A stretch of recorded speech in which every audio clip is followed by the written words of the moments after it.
That's an awesome revelation. One of the things I say is that revelation is the greatest asset to my faith when the light bulb goes off. So from what you just said, I'm taking something that I often heard Kim Clement say. He had that song, I'm somewhere in the future, and I look much better than I look right now. Yes. That's it right there. That's it right there. Glory to God. And you know, when you said unresolved issues, you know, and the things that happen in a child's life, and sometimes parents don't pay attention. Let's talk, let's take that and put it in today's timing with this suicide. Okay, there's so many kids committing suicide. Yeah. Parents aren't paying attention. Parents aren't getting the clues. And then some of us are too ashamed to say, well, you know what? It could be a generational curse. Let's go deeper. Because some parents, maybe at one point in time in their life, may have been on drugs, alcohol, or whatever, and they came and wanted them to commit suicide. They had the thought that came into their mind, but they didn't do it. Yeah. So even though the thought came, it hung around. Yeah. And then it said, okay, I'm going to find your child.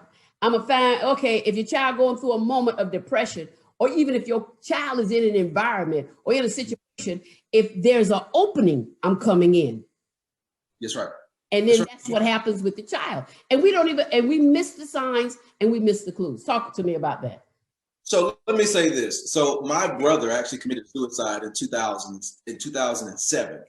And when that took place, I had a lot of questions as to why he would do something like that. So let me speak about that situation first, and then I'll go deeper. So my brother, he called me that Wednesday, and he basically told me that there was this girl who was pregnant for him, and he was trying to find a job, and you know, all these things were going on. He was like, yeah, you know, I really want to be a great father to this kid and all this kind of stuff. Well, my brother committed suicide that Friday, and we found out that the child wasn't even his, that the girl had. And so there are situations that happen in people's lives that cause them to want to give up. But this is the thing that I always share with people is this, especially when you're a parent, because I'm a parent of 6 children, and I talk to my kids all the time, and I ask them, when you look at your life, what is it that you see? And when I say what is it that you see, I'm not talking about your sight, I'm talking about vision.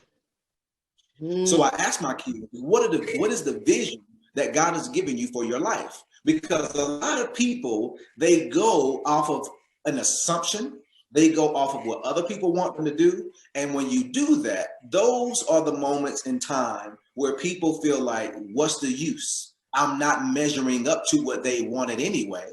I'm not doing what they wanted me to do. I'm not saying what they wanted me to say. And so let's go a little bit deeper on that. So when I look at the suicide with these kids now, because I work in the schools, and when I talk to these kids, they say this all the time. I wish somebody would just listen to what I had to say. I wish somebody would just listen. Because most of the time, see, we as parents, and sometimes in the schools, we think that kids want somebody to talk to them. But they're like, no, I don't want somebody to talk to me because I'm having people talk to me on a daily basis. Now I need somebody to listen. Let's go deeper with that.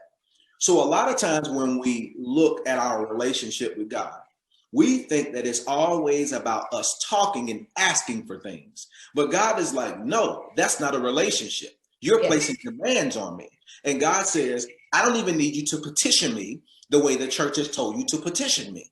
Because God says, what I will do is I will download things into you, vision, mission. I will download those things into you. And what will happen is I'm giving you what to pray for. Okay? Because see, sometimes we're praying selfish prayers, which are against God's will. And then we'll say, God, I want you to do this for me now. Well, God says, I'm not going to do that now. I may never do that because the thing that you're asking is against what I have for you. And he's saying the things that I have for you are beyond what you could even think, ask, or imagine. So what happens is we have these kids, again, who want to talk to somebody to say what it is that they see. But when they don't have that, they feel like everything is kind of bottled up and becoming stifled, and therefore it stifles their growth and their think about it, their mental capacity seems to be stifled. And what God is saying is, I want you to learn from me how to handle each other, so that we don't have individuals who want to give up on life and want to commit suicide. Because think about it, most kids, when they look at relationship with God, they base it on a relationship with their parents. And if their parents are always placing all of these demands and telling them how wrong they are and what you need to stop doing and all this, a lot of times those children, they say, well, I don't want to have a relationship with God because God may treat me the same way. That is